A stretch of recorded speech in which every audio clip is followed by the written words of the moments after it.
Hello again guys, welcome back to my YouTube channel. This is me, John Paul D. Oliver. Today is July 16, 2026. It's already Thursday in the morning. Time check, it's already 8:15 a.m. in the morning. So ang gagawin at lulutuin natin na cooking without fire recipe ay chocolate breadcrumbs. Yes po, chocolate breadcrumbs. So yung hindi po siya breadcrumbs yung gagamitin natin, kundi ito pong Energin powder. Ayan. Kasi yung powder niya po niya guys, para po siyang breadcrumbs na very crunchy at pwede mo talaga siyang ibalot or ihalo or ihalin tulad sa ating breadcrumbs. Kasi di ba yung breadcrumbs, parang crunchy siya. So kung makikita niyo yung energy powder niya, sobrang crunchy niya, no? Yun o, di ba? Oh. Naririnig niyo ba? Maalala. O, di ba? Sobrang crunchy na talaga. Kaya, parang sabi ko, para siyang mukhang para siyang kaparehas ng breadcrumbs na ginagamit natin sa pagluluto minsan ng iba't ibang recipe. So, ito yung Energin. So, meron ako ditong 3 pirasong Energin. Ito yung gagawin kong breadcrumbs. Ayan. Ayan. Chocolate flavor. Yung ating 3 Energin. Ayan. O, Energin.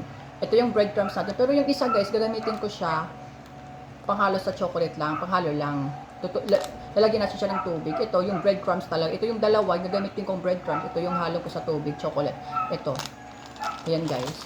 And then, ito ay chocolate breadcrumbs. Cooking without fire recipe. Wala tayong gagamitin na gas or butane stove. Talagang wala. Walang iinitin. At ito guys, yung gagamitin nating bread. So, itong bread ay binili ko lang sa tindahan na nagkakahalaga ng 20 pesos. Tatlo na po sila guys. 20 pesos po yung isa. At 20 pesos po tatlo. Ayan. So, next po ay maglalagay din tayo ng salt. Salt lang kasi ayoko nang masyadong matamis, gusto ko yung medyo salty siya. Ayan, salt. And then next ay maglalagay din tayo ng ground pepper. Ayan po, ground pepper. Ubusin na lang natin to. And then next po ay water. Yung water po natin napakalinis, napakalinaw at mineral water po to guys. Ayan, diba? Ang kintab. And then last but not the least, pinakalas ay itong ating chocolate syrup toppings. Ayan guys, chocolate syrup. Ito po guys ay Milo chocolate powder. Hindi na po siya yung champion. Ito po ay Milo. Kasi yung Milo guys, napakatamis niya po compare sa champion na ginagamit natin. Kaya yung ginamit ko po dito ay Milo chocolate powder. Ayan. Tingnan yung chocolate syrup natin. Okay, hindi ko siya nagamit kanina pero okay lang. Ngayon gagamitin ko na talaga siya. Okay, so mag-start na tayo guys. Okay. So dito sa ating magandang plate na flour, kasi yung mother ko mahilig sa mga flour. Ayan. So, bubuksan na natin yung 3 bread natin. Ayan. So, kung makikita nyo, ang blooming ko pa din, guys. Diba? Charot. Ayan. Ayan. So, kanina, magkaiba yung ginamit kong bread. Ngayon, iba din. Ayan. Magkaiba sila. Pero yung pinakamas masarap ko talaga, guys, ito. Kasi ito, guys, ayan o. Kulay orange siya. Tapos may palaman na siya sa gitna. Ayan o, sa loob. Yung palaman nito, napakasarap, napakatamis, sobra. Ayan. 3 pirasong bread. Ayan. Kita nyo ba? Ayan. Pakita ko sa inyo. Ayan. May palaman na talaga sila yan sa gitna. Matamis yung palaman niya, tapos kulay orange siya, yan o. And then ito din o. Kulay orange. Ayan, may palaman din to sa ayan. Palaman. And ito din o. May palaman na din o. Tapos kulay orange din. Ang ganda lang talaga ni tsura niya kasi kulay orange. Gusto ko pa naman yung kulay orange. One of my favorite color talaga yung orange. Ayan. And then next ay maglalagay tayo ng water guys.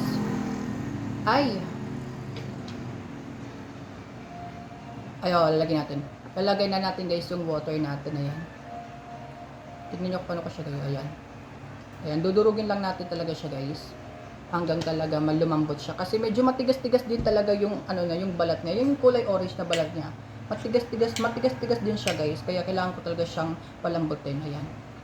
So kung nakikita nyo, talaga ayan oh. Talagang nung binabad lang talaga siya sa sa tubig, lumambot agad. Ayan. Yan, dudurugin natin siya.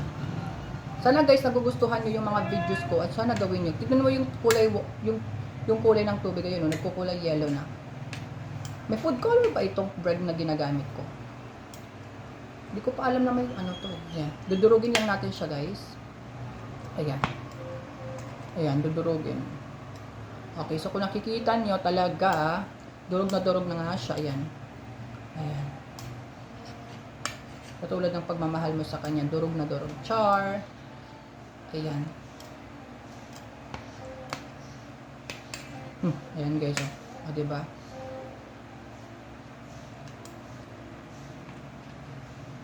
Yan. Pero guys, hindi po talaga natin siya dudurugin ng sobra. Talagang ganito lang talaga. Ganito lang talaga yung ano, ganito lang talaga yung gusto ko.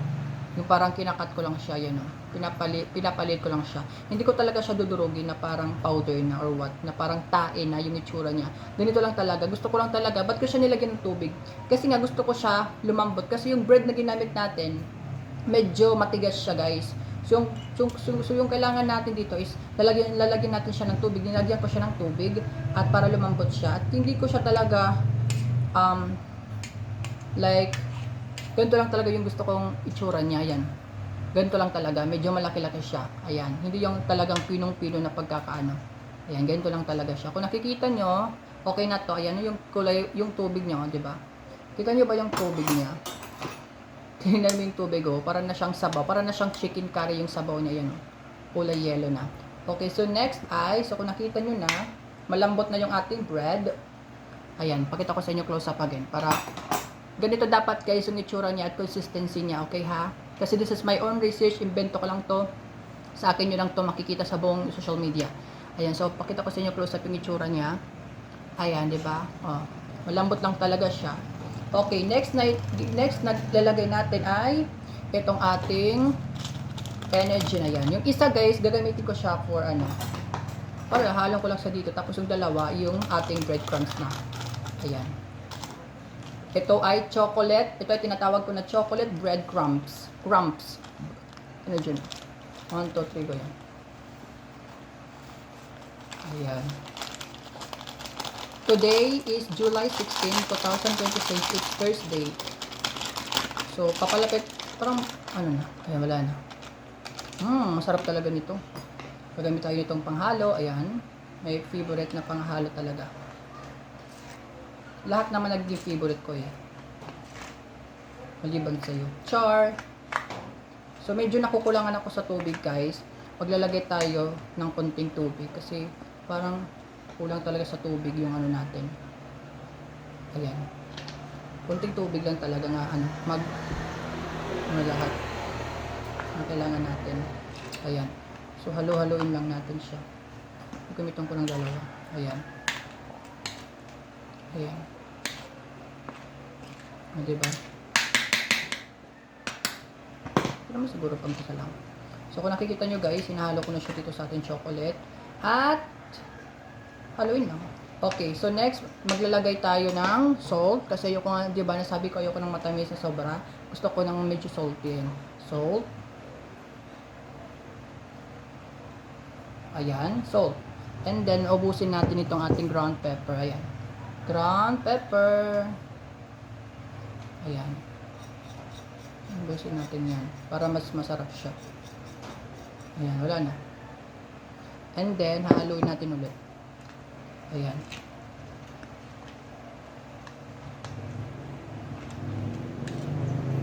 Guys, hindi siya talaga watery. Hindi to watery guys. Nilagyan ko na siya ng tubig para, kasi guys, yung humuhupa talaga yung tubig nito. Huhupa talaga siya. Huhupa talaga yung tubig nito. Kaya, ilang. Ayan. Halaluin ng maayos. Ayan. Ayan. Sobrang lasa niya. Unique yung lasa niya. Mas unique guys kasi nilagyan ko siya ng ground pepper na hindi ko naman talaga hindi pa naman talaga ako gumagamit ng ground pepper before. Ngayon lang talaga ako gumamit sa panghalang recipe ko. Kasi nga diba gusto ko ng unique. At unique lahat ng ginagawa ko. And I just wanna say thank you so much guys sa mga lahat ng sumusuporta sa akin dito. I just wanna say thank you. And I love you guys. Your support means a lot to me. Okay. Okay na to guys, nahalo na natin lahat. Huwag lang talaga natin maging kunot. Ayan, masisira yung bread natin. Sa kakahalo natin, magmumukha na siyang taing ewan.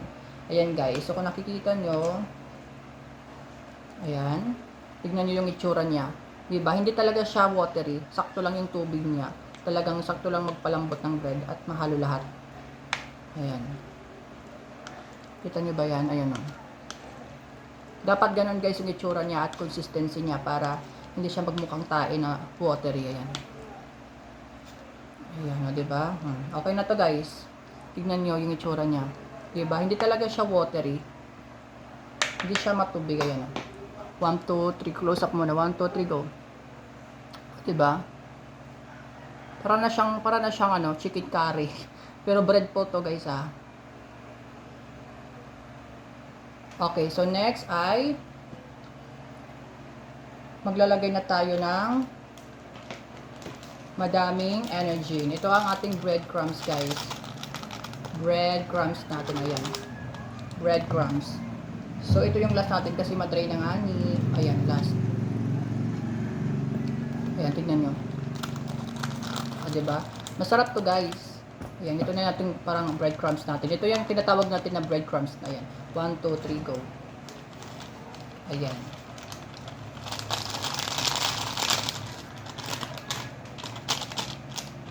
Ayan, wala na, diba? Wala na.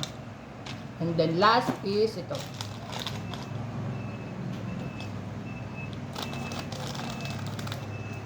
Diba, oh. Ayan, so ilagay na natin lahat dyan. Ayan. Ang sarap. Ayan, wala na. Ganito siyang tatlo guys. Ayan, oh. Diba?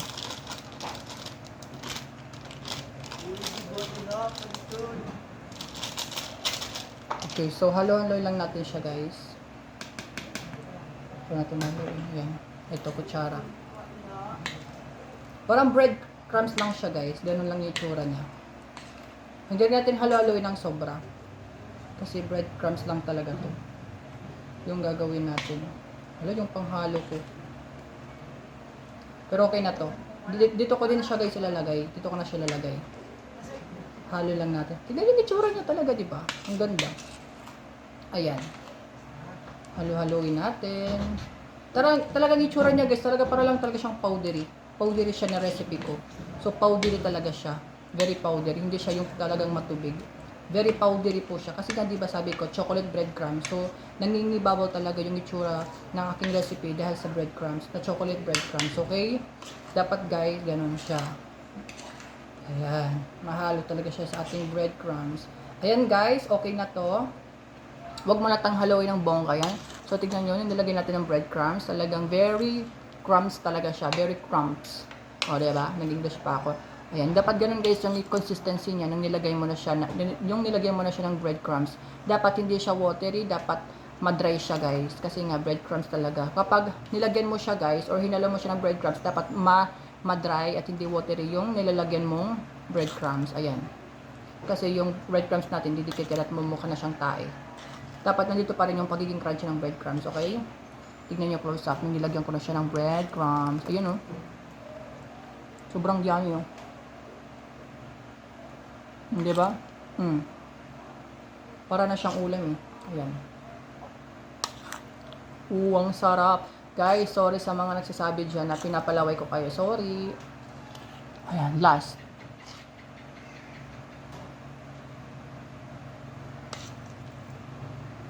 O, diba? Yummy, yummy, yummy, yummy.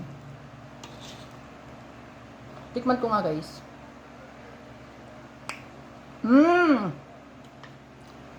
Naririnig nyo ba yung pagka-crunchy ng ating chocolate Anagen crumbs? Yung ating breadcrumbs na ginamit na chocolate? Talagang masarap. Hindi siya matamis. Hindi siya sobrang tamis. At maririnig mo talaga yung crunchy ng ating breadcrumbs or Anagen powder. Ayan, guys. So, ayan. So, okay na to. Lagyan lang natin dito ng konti. Ayan. Kasi ito na yung final natin. Ayan. So, ayan.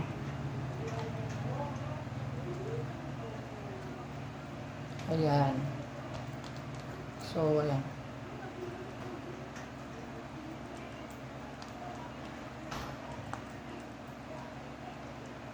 Ayan guys. So, nakikita nyo. Ayan, okay na yan. Ito, diba? And next, yung last na nalagay natin ay maglalagay po tayo ng chocolate syrup. Ayan. Ayan. So, 1, 2, 3, go. Para makita nyo. Sarap. 1, 2, 3, go. Ayan, o. Gusto ko pakita ko sa inyo kung ano yung tsura niya. Para maglaway kayo.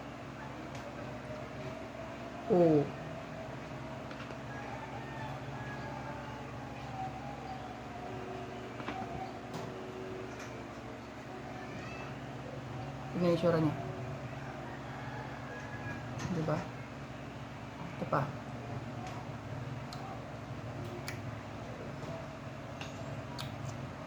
Ano ito, tigo?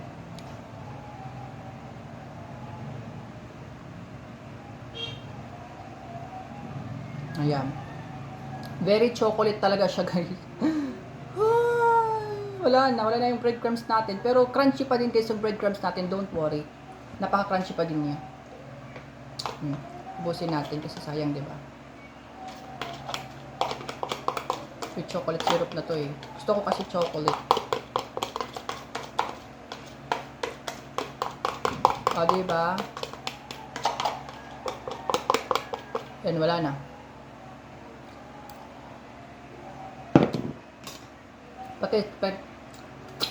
Pakita ko sa inyo final. Ayan. Close up. 1, 2. Finished product. 1, 2, 3. Go. Diba?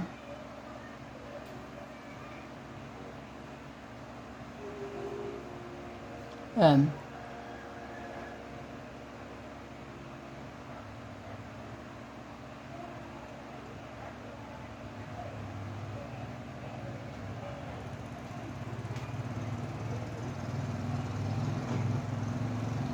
Di mo yung chocolate, o, di ba? Di ba? Bumababa, o, ayan. Okay, di ba? So, taste test na natin. Ano muna? Thumbnail.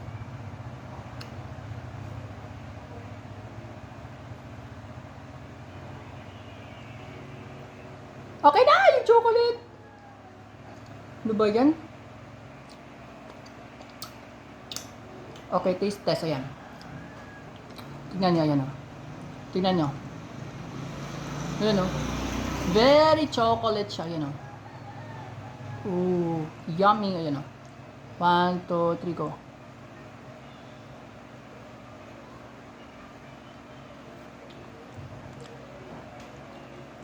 Chocolate yan. Yan. Diba? 1, 2, 3, go.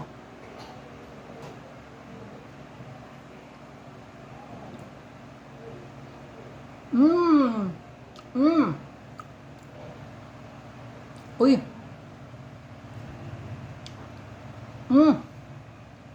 Uy. I-rate ko to ng 10/10. Ang sobrang sarap. Yung chocolate na syrup na ginamit natin ng Milo chocolate powder. Tapos yung crunchy ng Energin powder. Kasi para siyang breadcrumbs. Tapos sobrang crunchy niya pa din. Sobrang crunchy pa din ang ating Energin chocolate powder na breadcrumbs natin na ginamit. Tapos yung lasa ng bread na hinaluan natin ng salt, ground pepper, and everything. Ang perfect. Hindi masyadong matamis yung una. Tapos nung lagyan natin ng syrup, matamis na siya. Pero, yung kagandahan sa ating ginawa is, yung chocolate energy powder na ginamit natin, sobrang crunchy niya pa din. Para siyang breadcrumbs. Para talaga siyang breadcrumbs. Sobrang crunchy na pa din. At sana guys, nagustuhan nyo yung aking ginawa today. Don't forget to click like, comment, share my videos, and click yung notification bell para updated kayo sa mga videos ko.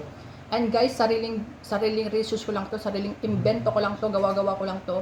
Sa akin nyo lang to makikita at hindi nyo to makikita sa social media. Kahit saan, kahit sa YouTube, hindi nyo siya makikita. Yung ganitong recipe, sa akin nyo lang to makikita. And this is originally from me. Okay, so gawa-gawa ko lang because I am NC2 passer. So alam ko yung mga pagluto-luto, di ba? Ayan guys, sana nagustuhan nyo. Yung ginastos ko dito guys is 50 pesos lang again. Napakamura lang, napakadali lang lutuin at napakasarap pa, diba? So sana guys nagustuhan nyo yung videos ko. I-comment nyo kung nagustuhan nyo. At sabihin yung good kung masarap, kung bad hindi, diba? Okay guys, thank you so much for watching my vlog. And sana naglaway kayo, sana natakam kayo. At sana hindi ko kayo pinatakam ng bongga. Okay, see you in the next video. This is me, John Paul D. Oliver. Bye-bye. Ayan o. Maglaway kayo. Bye-bye.